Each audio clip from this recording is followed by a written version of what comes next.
같은 목소리로 공독하겠습니다.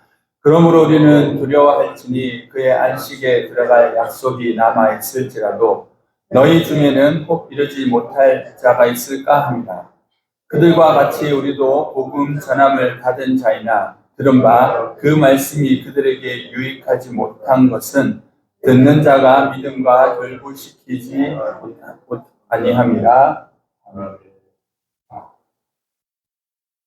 여기가 나이트가 아닌데 불이 깜빡깜빡거리네요. 제가 왔다 갔다 하니 깜짝 놀랐네. 자, 말씀 살펴보겠습니다.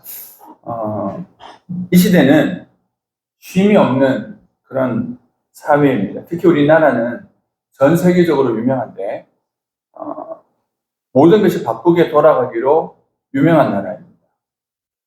24시간 불이 켜져 있고 24시간 어디 가서 먹거나 마실 수 있고 24시간 어디 가서 놀 수 있는 전 세계의 거의 유일무이한 나라가 우리나라입니다. 밤이든 낮이든 언제나 사람들이 바쁘게 움직입니다. 밤에도 또 밤문화를 즐기는 사람들 때문에 여전히 바쁘고 아이들도 학습을 하느라 무엇인가를 배우느라 때로는 그저 집을 잠을 자는 곳으로 전락시키는 경우가 상당히 많습니다.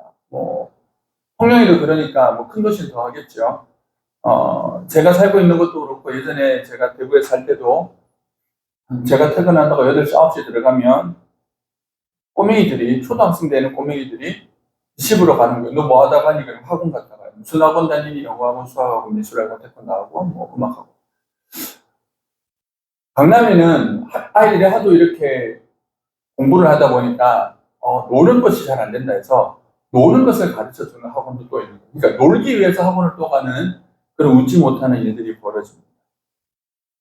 집은 그저 잠시 머물다 가는 곳이 되어가는 거죠. 직장인들은 과한 노동량으로 따지면 전 세계에서 거의 탑입니다. 그래서 주 50시간이라고 하는 어떤 근로기준법이 있지만 그것에 해당되지 않는 사람들도 상당수가 많습니다.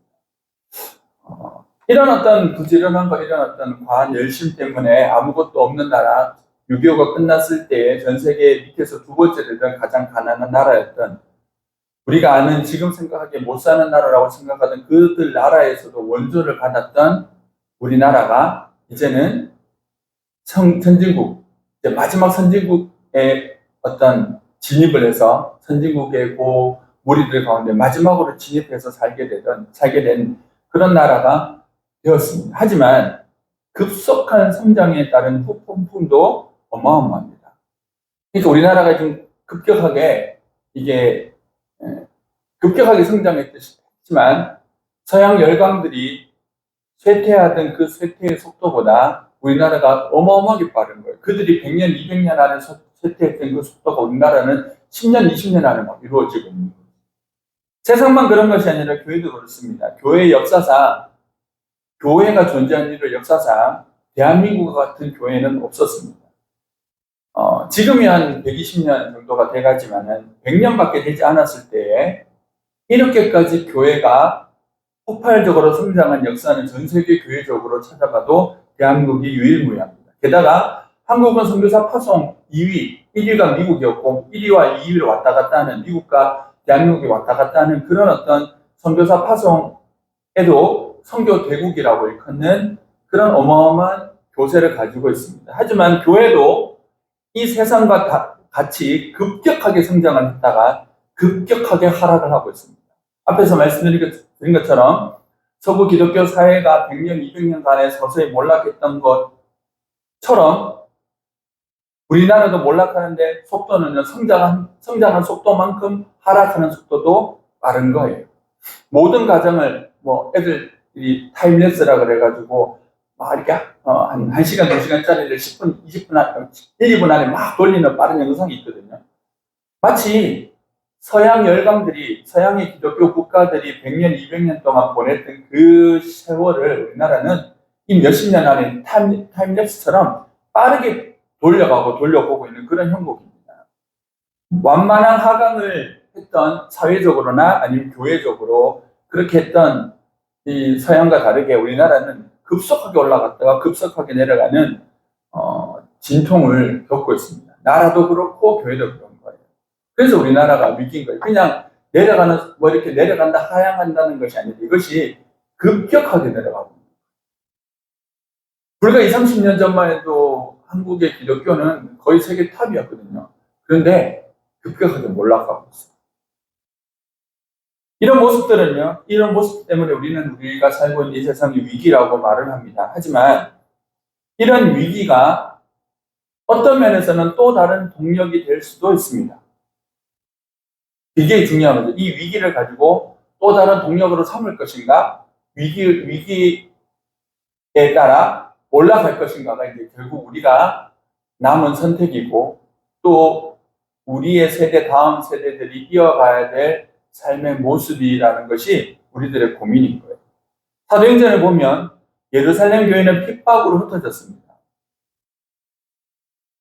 남자만 5,000명, 3,000명 이렇게 했기 때문에 보십시오. 3,000명, 5,000명이면 8,000명이잖아요. 남자만 그 숫자인 거예요. 그러니까 예루살렘 교회는 거의 예루살렘에 있는 거의 상당수의 대부분의 사람들이 예루살렘 교회 교인이었다 해도 과언이 아닌 오늘날 기준으로 봐도 메가처치인 거예요. 어마어마한 교회였어요. 그런데 스데반의 죽음 이후로 이 예루살렘 교회가 거짓말같이 흩어져 버립니다. 위기였습니다. 8장 1절에 스데반의 죽음으로 예루살렘 교회가 흩어지고 다시는 예루살렘 교회가 사도행전 초반부에 나타났던 그 어마어마한 위세를 회복하지 못했습니다. 오늘날까지. 하지만 그 초창기에 어마어마한 힘을 가진 그 교회가 분산되었는데 그 분산되었는 힘을 통하여서 그 성도들이 흩어진 것을 통하여서 복음은 예루살렘이 아니라 사마리아와 그리고 유대와 딴 것까지 흩어져서 복음이 또 확장되는 놀라운 역사를 이제 가지게 되었고, 그 결과 자주 말씀드리지만 우리에게까지 이 동방의 변방에 있던 우리나라까지 복음이 와서 우리나라가 우상을 섬기고 늘 제사를 지냈던 이 나라가 선교 대국이라고 하는 어마어마한 은혜를 누리는 데까지 오게 된 거예요. 그게 어떻게 된 거예요? 예루살렘 교회가 핍박을 통해서 흩어진 그 교회가 부서졌던 그 결과 때문에 이런 어떤 은혜의 시작이, 또 다른 은혜의 시작이 된 거죠. 그래서 이제 우리가 이제 이 시대를 보면서 고민해야 되는 문제가 여기 있는 거예요. 이 위기를 가지고 어떻게 하나님의 동력으로 삼을 것인가. 이 시대에 맞는 그런 고민을 해 나가야 하는 숙제가 저에게도 우리 교회 가운데도 있는 거예요. 그저 교회를 그냥 유지해서 개척했으니까 적당히 사람이 모여서 그냥 예배드리고 이렇게 유지해가는 것이 아니라 이 위기 상황 가운데 하나님께서 어떻게 역사하셔야지 이 위기가 디딤돌이 될 것인지, 걸림돌이 되지 않고 넘어지는 것이 아니라 디딤돌이 되어서 더 나은 어떤 신앙의 세계를 만들어 가는데 시작이 될 것인지를 고민하는 것이 저희 고민이기도 하고 우리 교회가 해야 될 고민이기도 하다라는 겁니다. 왜 이런 말씀을 드리냐면 오늘 말씀의 이야기가 이런 고민을 담고 있기 때문입니다. 히브리서의 말씀을 여러분들이 이제 이 4장의 말씀이 이제 히브리서의 본론에 해당하는 겁니다. 1장, 2장, 3장은 서론이고 4장부터 이제 본론이 시작됩니다. 그리고 4장은 그 유명한 우리가 잘 아는 이제 마지막에 나오는 그 은혜의 보좌 앞에 담대히 나갈 것이라고 하는 그 유명한 말씀이 들어있는 장이기도 합니다. 근데 1절부터 이제 끝절까지 가만히 읽어보시면요. 생각보다 말이 어려워요. 잘 읽으면 언뜻 읽으시면 이해가 잘 안 됩니다. 이해가 잘 안 되지만 조금 더 쉽게 번역된 우리말 성경이나 쉬운 성경 같은 버전을 이용하시면 그래도 이 말이 무슨 말을 뜻하는지는 좀 이해가 가실 수 있어요. 그럼에도 불구하고 이 내용이 도대체 무엇을 말하고자 하는지는 좀 어렵습니다. 그래서 이 어려운 주제가 있지만 오늘은 그 중에서 한 가지 주제만 중점적으로 살펴보는 것으로 말씀을 살펴보려고 합니다.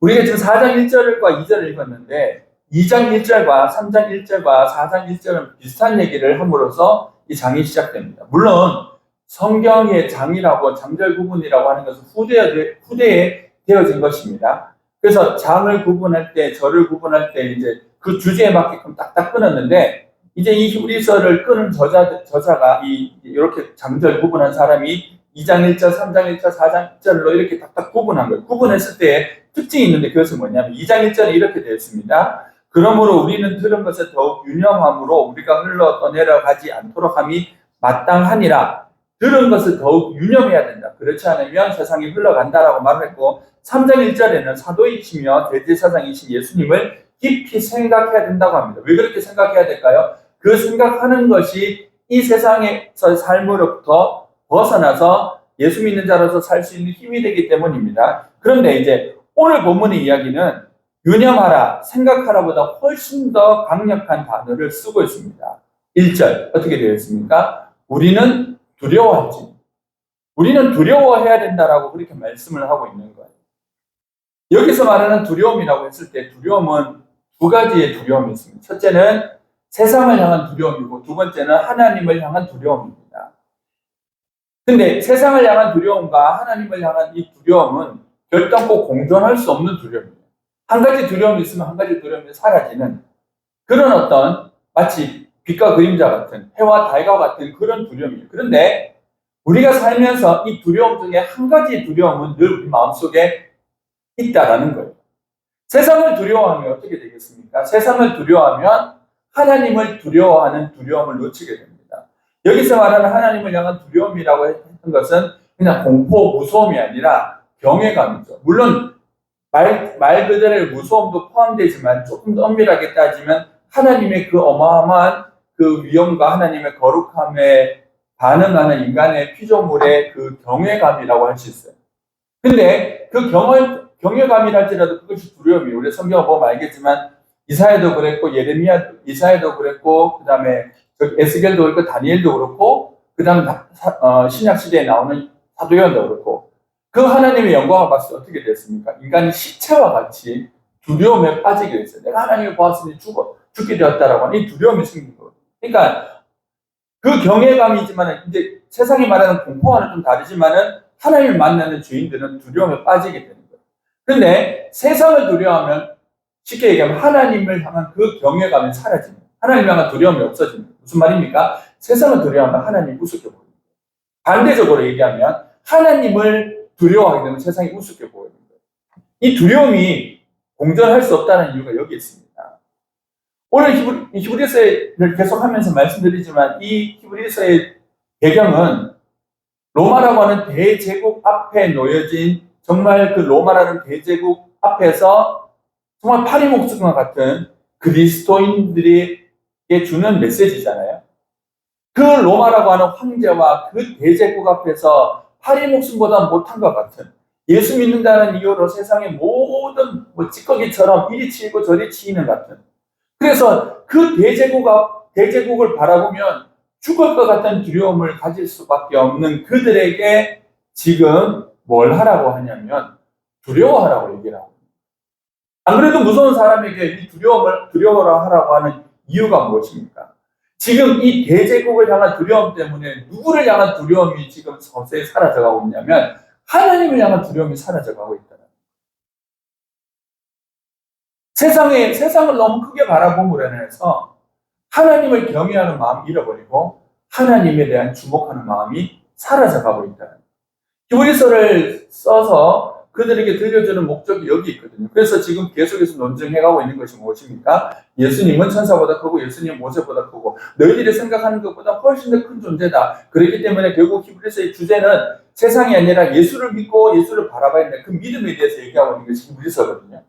그 믿음이라고 하는 것은 그것은 뭐냐면 세상의 그 로마라는 대제국보다 하나님을 더 크게 봐야 한다라고 하는 그 믿음을 얘기하는 거예요. 세상을 크게 보고 로마라는 대제국을 크게 바라보게 되자 그것을 통해 자신을 바라보게 되자 예수, 죽음을 이기시고 자신들에게 생명을 주신 예수님이 작게 보이는 거죠. 하나님이 작게 보이고 하나님을 향한 두려움이 사라지게 되는 거죠. 마태복음 10장 28절에 보면 예수님께서 이런 말씀을 하셨습니다. 몸은 죽여도 영혼을 능히 죽이지 못하는 자들을 두려워하지 말고 오직 몸과 영혼을 능히 지옥에 멸하실 수 있는 이를 누굽니까? 하나님을 두려워하라라고 말씀합니다. 성경은 누구를 두려워해야 되는지를 말하는 거예요. 이 땅에 있는 사람들과 대제국들과 이 땅에 있는 모든 것은 결국은 우리를 어디까지 건드릴 수 있냐면 우리의 생명, 이 땅의 생명까지만 건드릴 수 있는 거예요. 그런데 하나님은 이 땅의 생명뿐만 아니라 이 땅과 비교할 수 있는 영원이라는 시간 속에서의 생명의 생사 여부를 결정하실 수 있다는 거예요. 누가요? 하나님께서.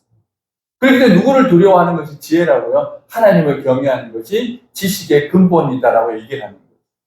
그러니까 이 세상을 따라가는 이유가 마찬가지잖아요. 자녀를 키우든지 내가 직장을 다니든지 이 세상을 따라가는 이유가 이 세상에 두려움을 주거든요. 이 세상은 말을 듣지 않으면 먹고 살 수 없고 이 세상에 말을 듣지 않으면 행복할 수 없다라고 하는 그 두려움을 우리들에게 심는 거거든요. 이 세상이 말하는 원리대로 살지 않으면 인생이 불행할 것 같고 불안하고 두렵고 걱정되는 거. 그래서 자꾸 이 세상은 그 불안을 가지고 세상에 올가매려고 하는 거죠.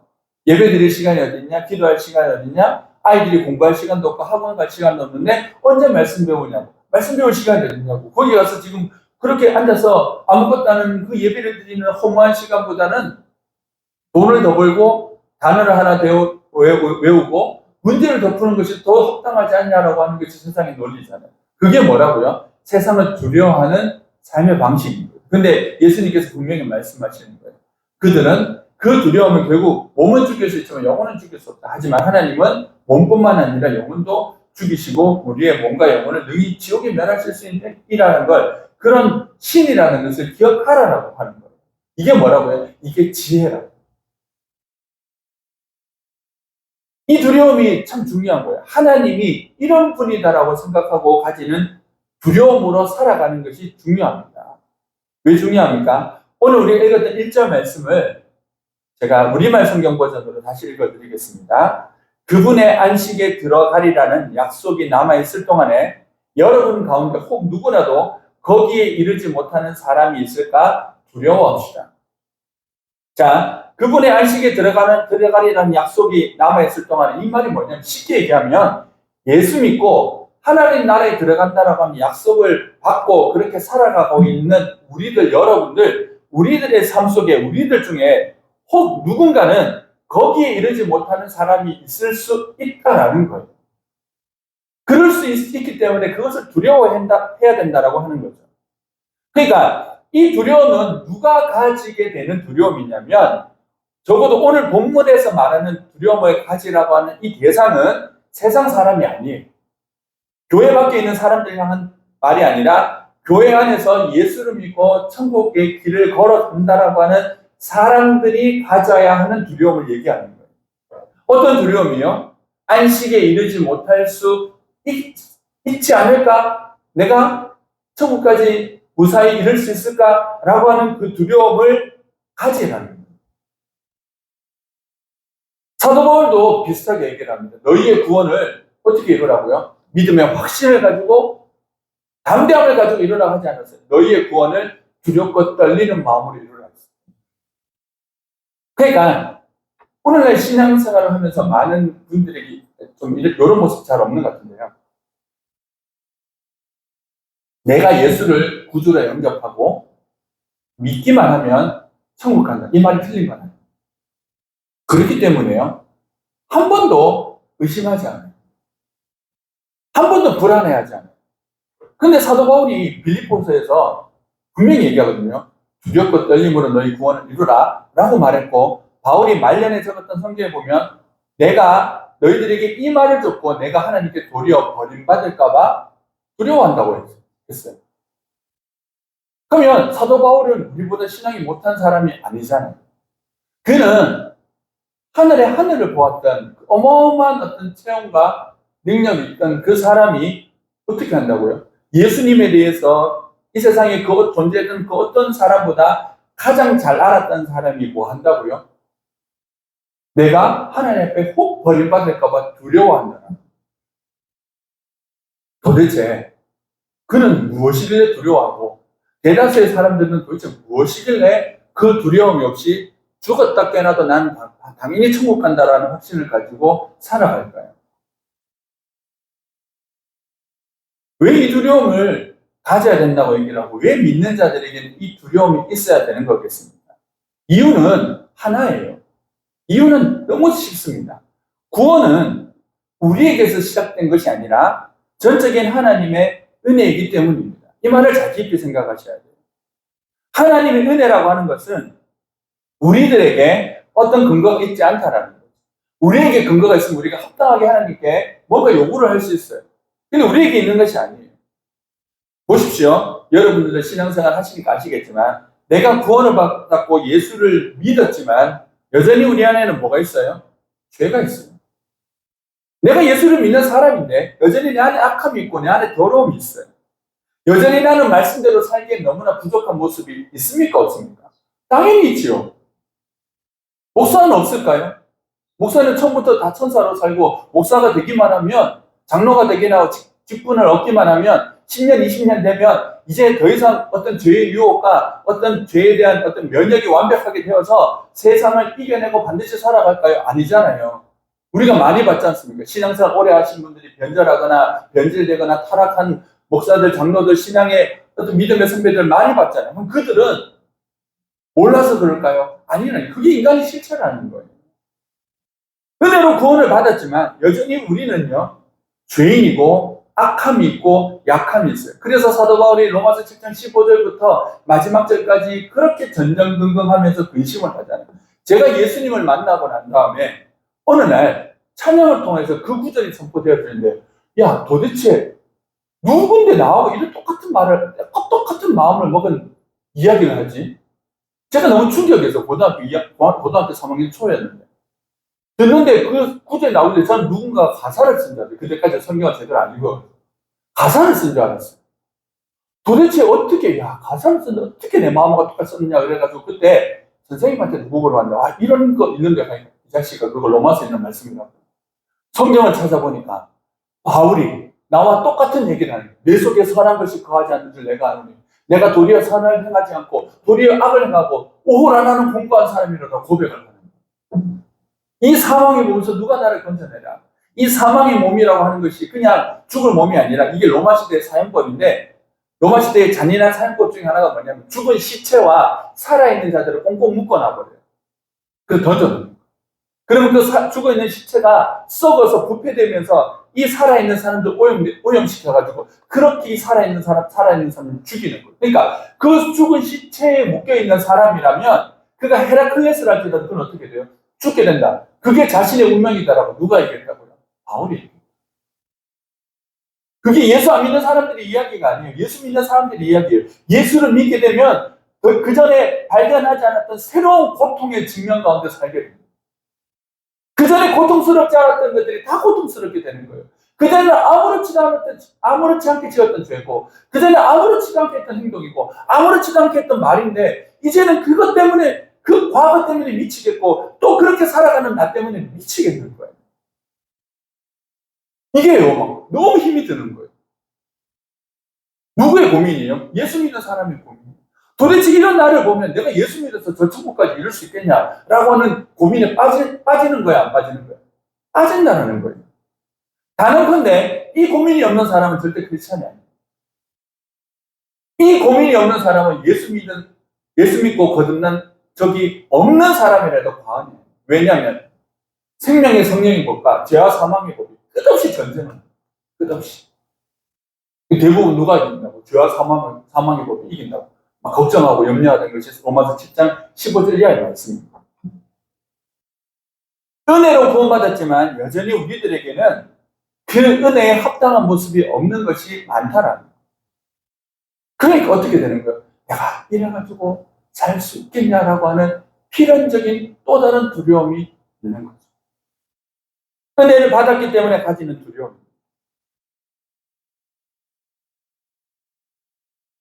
그래서 이 두려움 때문에 누가 앞에도 두려워지지 아세요? 하나님 앞에 때로 두려워집니다.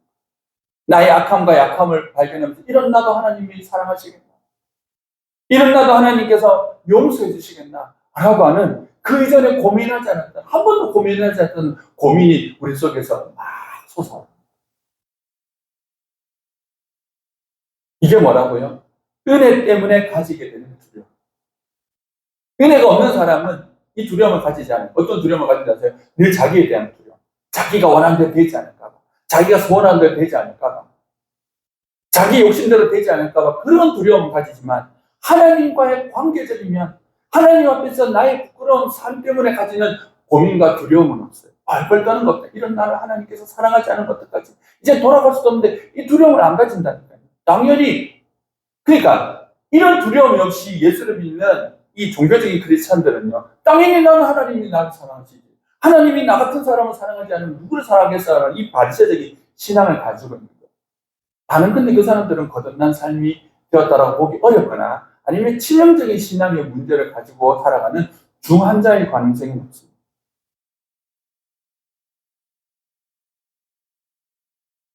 너무나 중요하고 소중한 것을 받았어요.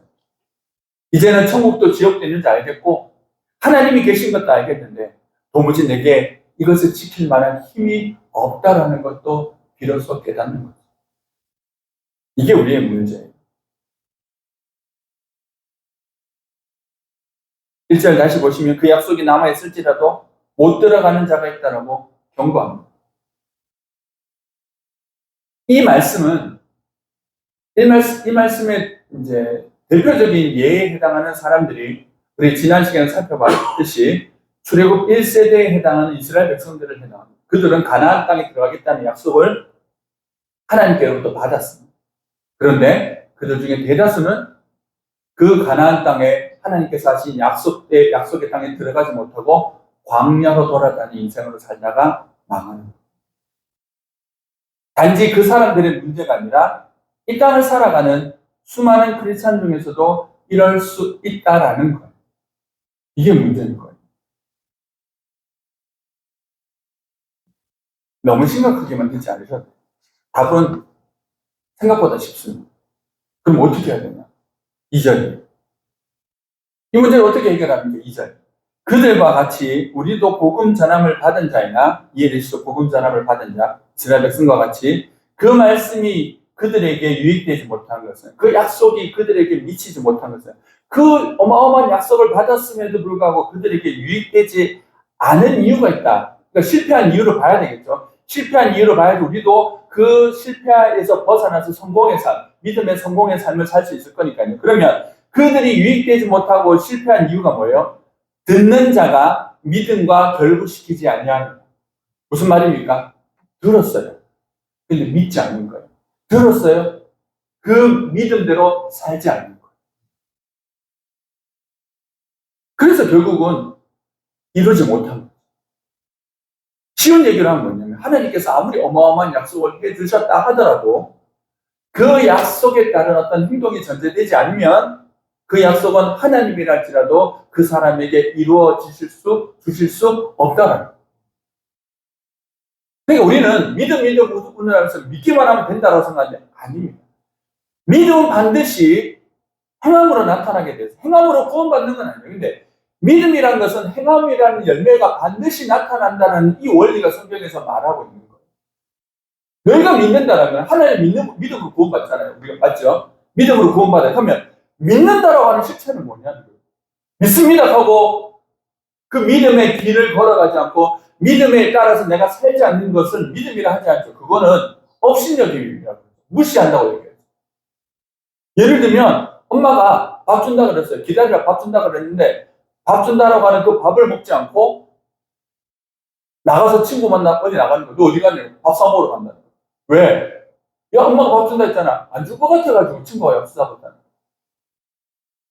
그런 것이 뭐라고요? 그게 우리의 신앙생활 속에서 생각보다 많이 나타나는 면들이에요.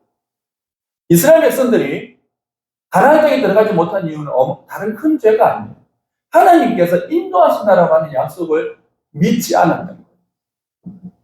믿지 않음으로 통해서 나타난 것이 불평, 불만, 그리고 반항입니다. 이스라엘 백성들은 출애굽을 했습니다. 십자가에서 죄를 이기신 그 은혜를 받은 우리들처럼 그 은혜로 애국을 이겼어요. 홍해를 건넜습니다. 바울은 이것을 세례받음이라 했어요. 이스라엘 백성들이 단체로 하나님께 세례를 받았어요. 다 했어요. 은혜로 구원받고 세례받고 어디 갑니까? 애국과 전혀 다른 세상, 애국과 분리된 하나님이 인도하시는 세상으로 가게 됩니다. 세례를 받았어요. 그리고 그들이 하나님이 인도하심을 따라 갑니다. 그런데 그 인도하심을 따라 가나안 땅까지 가지 않고 그들은 광야에서 뺑뺑 돌다가 끝나는 거예요. 예수를 믿는다고 우리가 바로 천국 가지 않아요. 예수를 믿는 즉시 하나님께서 우리를 불러서 천국으로 데려가시면 좋은데 우리를 천국으로 데려가시지 않아요. 이 세상이란 광야 속에서 살게 하시는 거예요. 이 광야라는 세상 속에서 살아갈 때에 중요한 것이 뭐라고요? 그게 믿음이라는 거예요. 그 광야라는 세상 속에서 믿음을 가지고 어디를 향해 가는 거예요? 천국을 향해 가는 거예요. 그런데 그들은 광야에서 끊임없이 하나님을 시험하고 거역합니다. 은혜가 없었습니까? 아니요. 하나님은 은혜 없이 우리에게 무조건 뭘 하시는 분이 아니시다 하셨잖아요. 그들은 날마다 은혜를 경험했습니다. 구름 기둥과 불 기둥이라는 은혜를 경험했고, 날마다 만나라는 은혜를 경험했고, 때로는 매출하기라는 은혜를 경험했습니다. 근데 신명기 표현이라면 40년 동안 다니면서 옷도 헤어지지 않았고 신발도 낡아지지 않았어요. 그 거친 모래바람이 불어오는 그 거친 모래길을 걷는데도 불구하고 그들의 신발은 낡지 않았고 그들의 옷은 헤어지지 않았어요. 있을 수 없는 일인 거죠. 그들의 섬유 기술이 오늘날보다 더 발달된 것이 아님에도 불구하고 오늘날도 안 되는 그 일들이 그들의 삶에 기적적으로 일어났어요. 그럼에도 불구하고 그들은 끝없는 불안과 불평과 불만을 하나님께 쏟아냈습니다. 왜요? 믿음의 부재. 믿음의 부재라고 하는 것은 무엇이냐면 생각해야 될 것을 생각하지 못하고 생각하지 않아야 되는 것을 생각한 겁니다. 앞에서도 말씀드렸지만 구원을 받았지만 우리는 여전히 악하고 약한 죄인들입니다.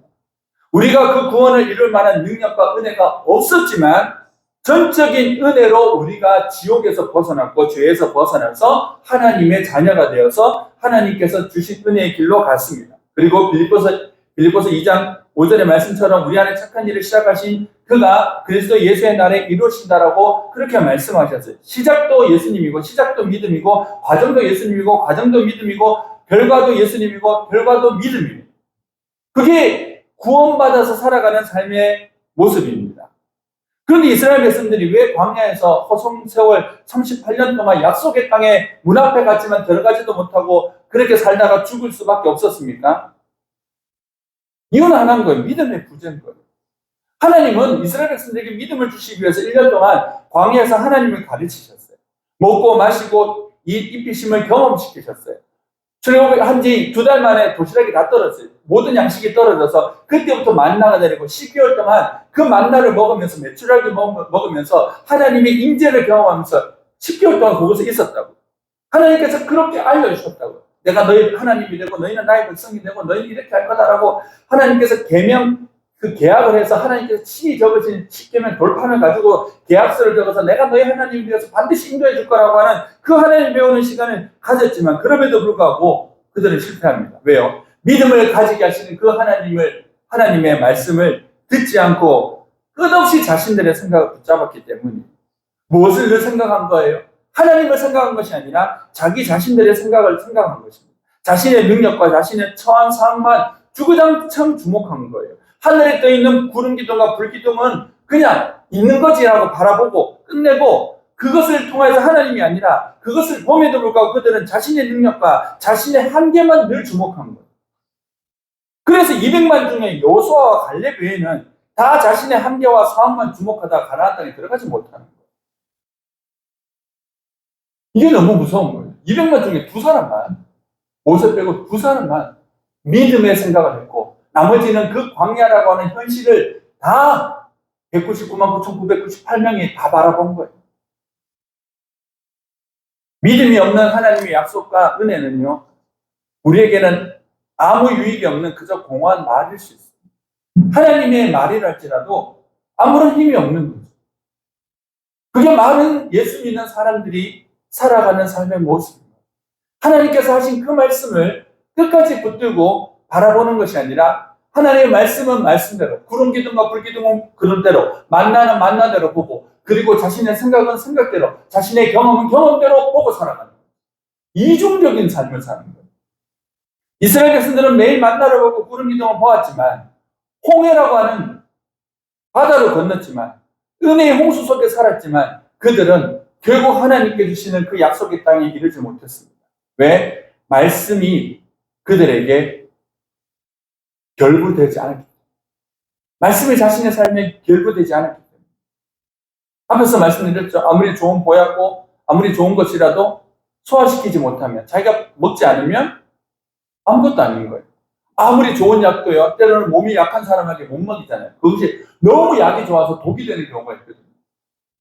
하나님의 은혜가 아무리 좋아도 소화시킬 수 없으면, 받아먹을 수 없으면, 그것을 내 것으로 삼지 않으면 그 말씀이 이루어지지 않아요. 하나님 말씀이 아멘이 되어지면 이 세상에 공허하고 아무것도 없다 할지라도 거기 빛이 생기고 천지 만물이 만들어지지만 하나님 말씀이 내한테 아멘이 되지 않으면 온 우주 만물을 말씀으로 만드신 그 하나님 말조차도 아무런 영향력이 없게 된다는 무서운 그 삶이 바로 우리들의 삶일 수 있다. 수많은 설교를 듣습니다. 이 시대에 많은 사람들이. 하지만 그 수많은 설교를 듣고 이제는 뭐 유튜브만 틀면 전 세계의 모든 유명한 사람들의 설교를 말씀을 다 찾아 들을 수 있잖아요. 더 잘 아시겠지만 제가 대학교 다닐 때 하영조 목사님을 좋아해가지고 서울에 온누리교회 갈 일 있으면 거기 가서 이제 뭐 학생이니까 돈이 별로 없으니까 설교 테이프를 사온다. 그 설교 테이프를 고르는데 1시간, 2시간이 걸렸어요.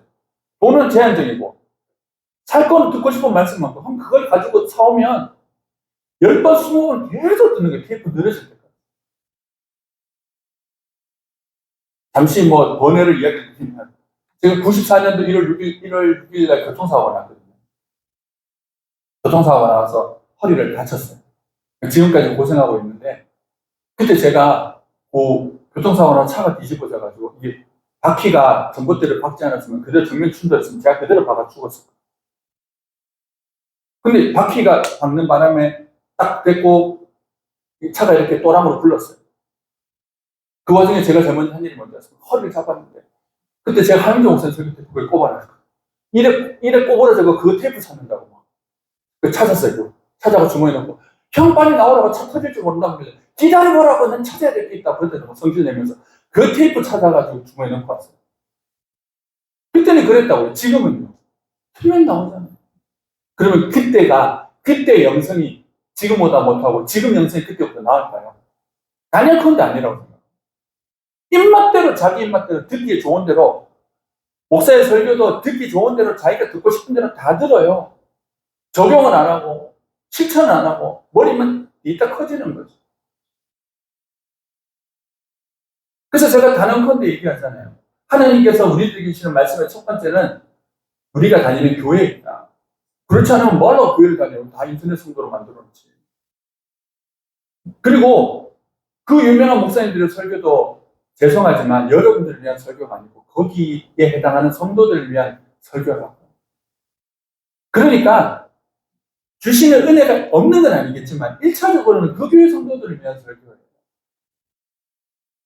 그럼에도 불구하고 내가 은혜를 받았다라고 한다면 그 설교를 가지고 내가 달리고 있는, 내가 뭐 말하고 있는 그것을 향해서 잣대를 대고 해가지고 왜 저렇게 하냐, 왜 이건 아니냐라고 한다라면 그분 설교 잘못 들은 거예요. 잘못 들은 거예요. 그렇게 하라고 말씀을 주신 게 아니에요. 누가 비교해서 뜯어고치라고. 만약에 그렇게 뜯어고칠 생각이 너무 많고 교회가 틀린 줄 안다면 그 사람 뭐 하면 된다고 제가 예전에 말씀드린 줄 아세요? 뭐 하면 되는지 아세요? 지금 빨리 정리하고 신학교 가서 목사 돼야 돼요. 그렇게 교회를 잘할 수 있어요. 그렇게 목사가 자기 눈에 다 보이는 것 같으면 그 사람이 목회를 하면요 그 교회보다 훨씬 더 큰 교회를 할 거예요. 하지 마세요. 지금 자기 일 다 때려치고 신학교 가시면 돼요. 뭐 우리 교회는 그렇게 갈 분이 안 계시지만 저하고 농목사님 또 갈 수는 없잖아요. 안 갈 거거든요. 그거 아니라면 이게 이상하게 오늘 이 설교를 듣는 것으로 애들 편하면 대갈장군이 돼가지고 머리가 뒤딱 커져 있는 거예요. 움직이지도 않고.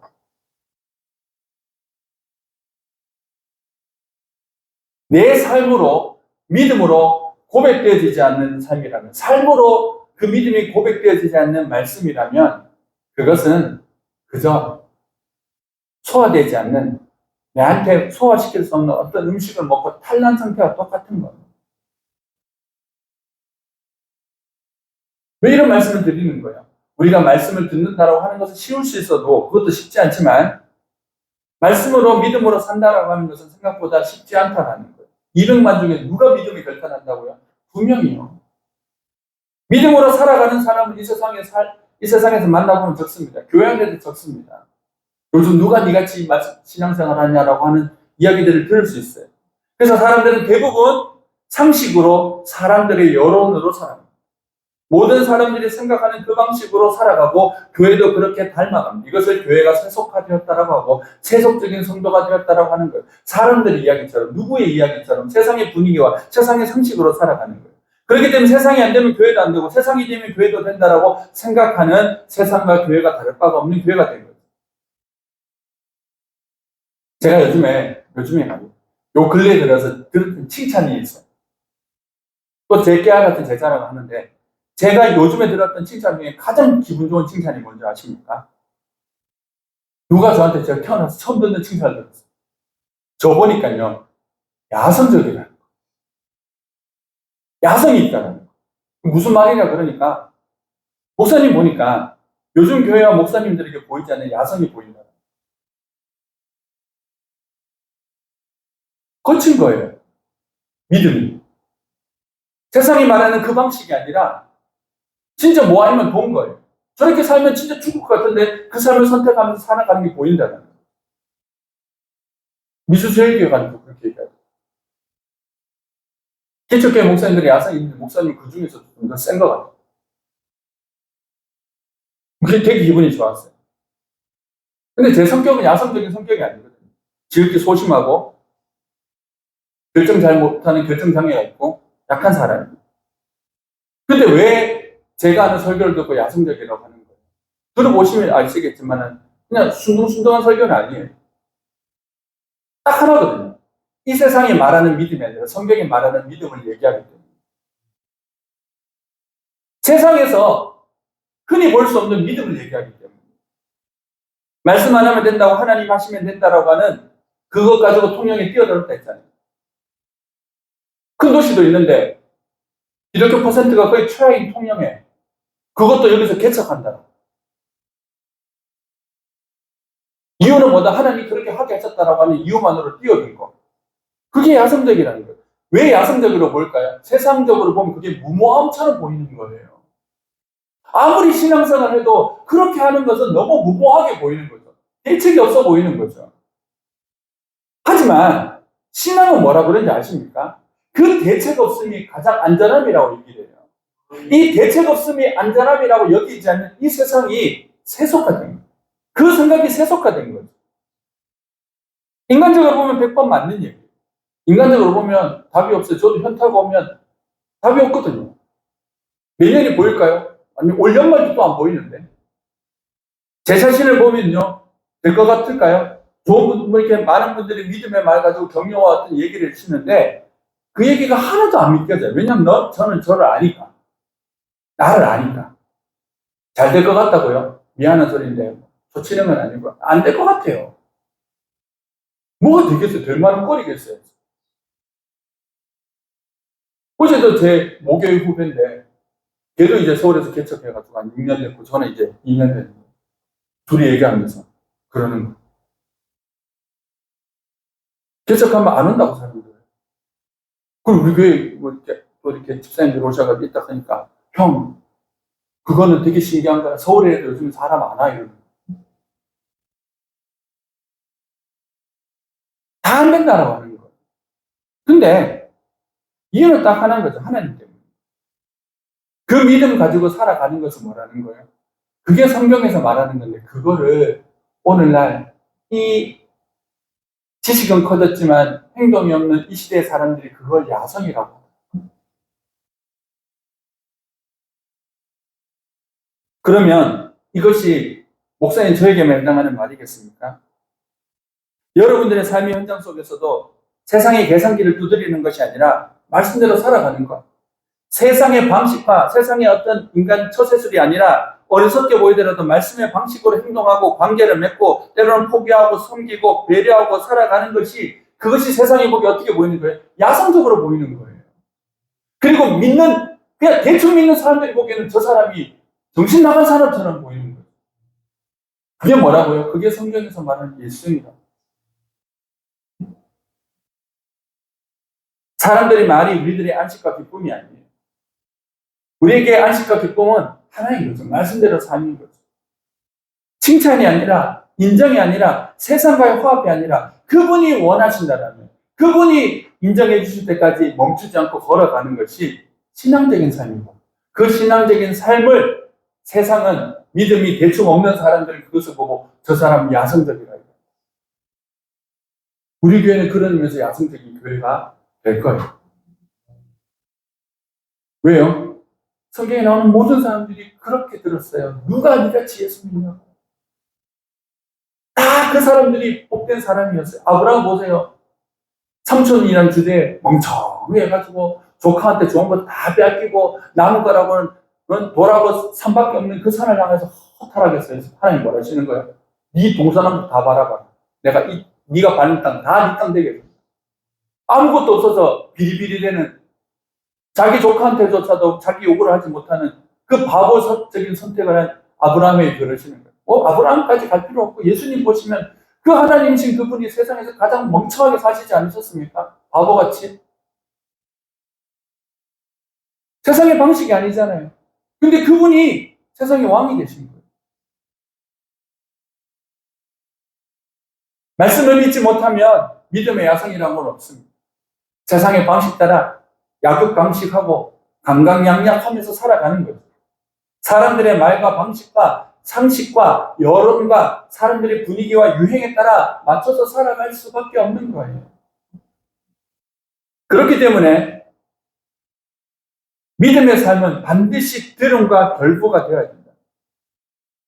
결부시킨다라고 하는 것은 말씀과 내 삶을 완전히 하나로 섞는 것을 말합니다.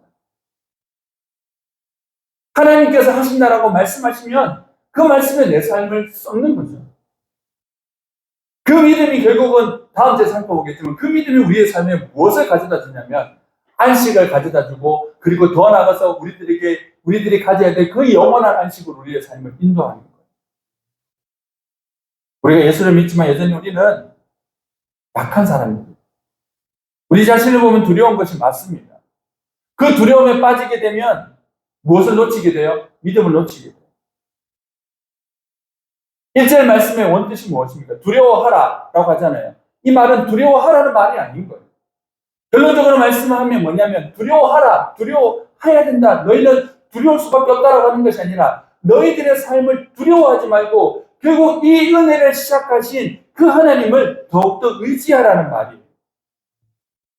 우리가 시작한 것이 아니잖아요. 우리가 이룰 수 있는 것도 아니잖아요.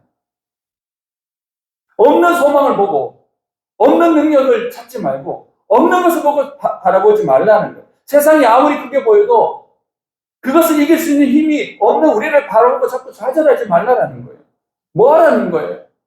그분을, 그 예수님을 천사보다 모세보다 더 크신 이 세상의 그 어떤 것보다 크신 무덤에서 부활하신 그 예수님을 의지하라는 거예요. 그 의지하지 않으면 우리가 어떻게 빠지는 거예요? 두려움을 빠져요.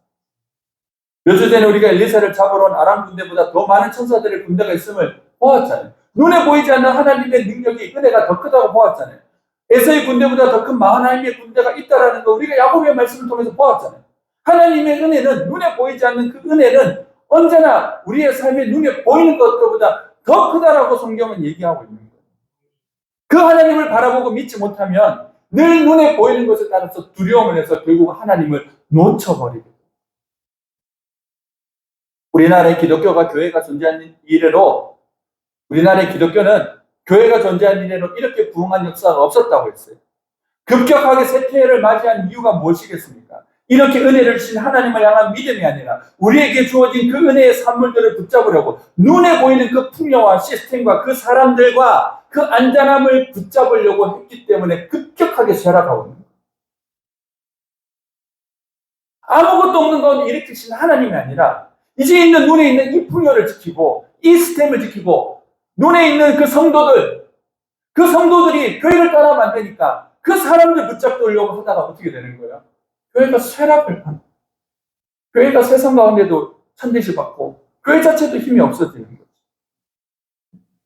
하나님이 안전이고 하나님이 평안이고 하나님이 행복이고 하나님이 우리의 돈이라는 걸 잊어버린 거예요.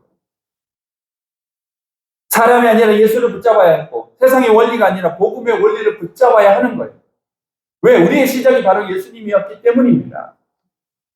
바로왕을 무너뜨린 이스라엘 백성들, 바로왕을 무너뜨린 것은 이스라엘 백성들의 능력이 아니라 하나님 그분의 전적인 처음부터 끝까지 하나님께서 베푸신 능력이었어요. 그러다 어느 순간 그 하나님께서 베푸신 능력을 찬양하다가 그 능력이 아니라 자기 자신을 주목하기 시작한 거죠. 얼마나 주목했는지 자기 눈앞에 보이는 기적조차도 바라볼 수가 없을 만큼 눈이 닫혀버린 거예요. 우리는 늘 잊지 않아야 되는 두 가지 사실이 있습니다. 우리의 본질이 뭔지라는 거예요. 흑동이에요. 우리가 만약 괜찮은 존재였다면 하나님 때문이었지 우리 존재는 우리 때문 아니라는 것을 인정하셔야 돼요. 우리는 두려워하는 것이 정상이에요. 내가 두려워하는 것은 정상이라고 생각해야 돼요. 내가 걱정하고 염려하는 것은 지극히 정상적인 거예요. 왜요? 우리는 그런 존재이기 때문에. 이걸 인정해야 돼요. 두 번째, 이렇게 두려워하고 걱정하고 아무것도 아닌 먼지 같은 존재라도 하나님이 우리 인생에 들어가시면 이 먼지가 뭐가 된다고? 존귀한 자가 되고 하나님의 자녀가 되고 더 나아가서 이 세상을 이기는 승리자가 되는 거라고요. 이 두 가지 사실을 잊어버리면 안 돼요. 이 두 가지 사실 중에 하나만 기억하게 되면 어려워요. 그런데 마치 예수님을 태우고 가던 나귀 새끼가 예수님께서 받으시는 환화가 자기를 향해서 하는 환화인 줄 알고 예수님께서 함께 하시기에 누리는 영광인 줄 모르고 스스로 자신이 대단한 존재로 일어서는 것이 뭐예요? 그게 멸망의 이유인 거예요.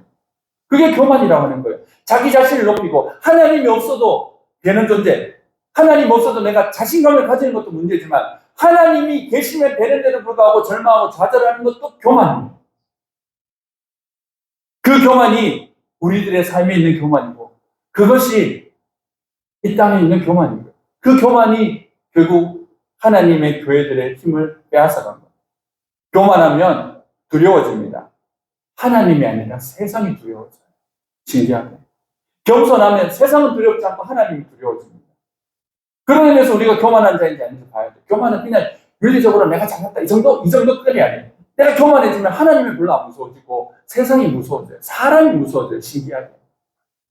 근데 내가 겸손해지면 하나님이 무서워지고 세상에 사람 따위가 무서워지지 않게 됩니다. 이 부분은 다음 주에 살펴볼게요. 우리가 하나님을 두려워하고 은혜가 사라짐을 두려워하며 우리가 하나님을 두려워하고 은혜가 사라지는 것을 두려워하면 우리 마음속에는 역설적이게도 평안과 안식이 우리 삶 속에 찾아옵니다. 하지만 세상을 두려워하면 끝없는 두려움의 노예가 되어 불안과 두려움과 걱정과 자신의 한계 속에서 절망하고 살아가는 삶이 됩니다. 단조. 뭐가 은혜예요? 우리가 지난주에도 배웠지만 약한 게 은혜이고 약한 줄 아는 게 은혜이고 내가 약해서 예수님을 의지해야 될 수밖에 없는 존재라는 것을 알고 그것을 붙드는 것이 가장 복된 삶이에요. 여러분에게 두려움이 있습니까? 그 두려움의 실체는 무엇입니까? 은혜가 사라지는 것이 두려움입니까? 아니면 내가 연약하고 부족한 것이 두려움입니다.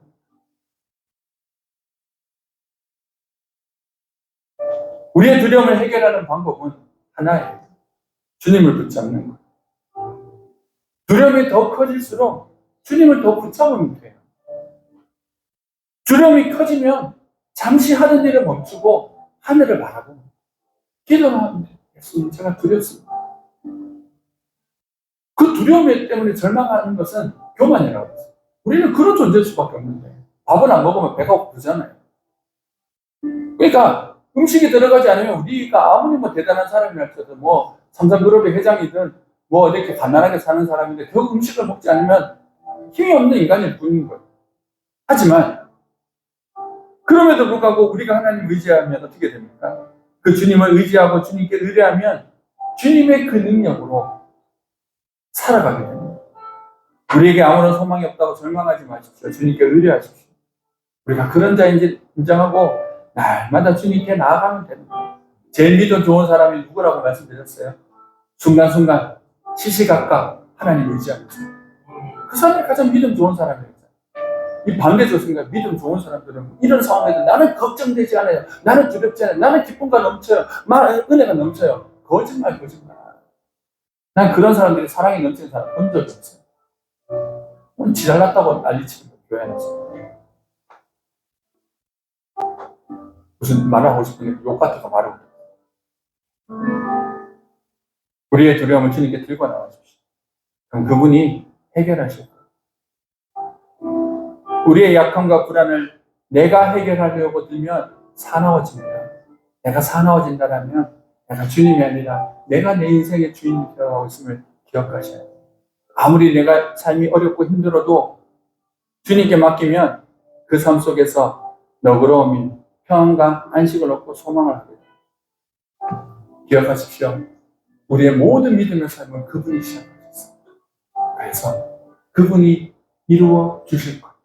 우리가 해야 될 일은 그분이 이루어 준다는 믿음 가지고 그 예수님 날마다 순간순간마다 숨 쉬는 순간마다 붙잡는 거예요. 언제? 두려움이 생길 때마다, 걱정이 생길 때마다, 내가 초라해질 때마다 주님 붙잡고 걸어가는 거예요. 이제 부를 찬송이 있습니다. 주 안에 있는 나에게 딴 근심이 있으랴 찬송 부를 텐데 제가 제일 좋아하는 가사가 이거예요. 그 두려움이 변하여 내 기도 되었고 전날의 한숨 변하여 내 노래 되었고 나는 한숨이었는데 주님을 의지하니 그 한숨이 노래로 바뀌더라고요. 그렇게 살아가는 사람이 예수쟁입니다. 우리 이 말씀 생각하시면서 우리 이 찬양 한번 부르고 나아가겠습니다.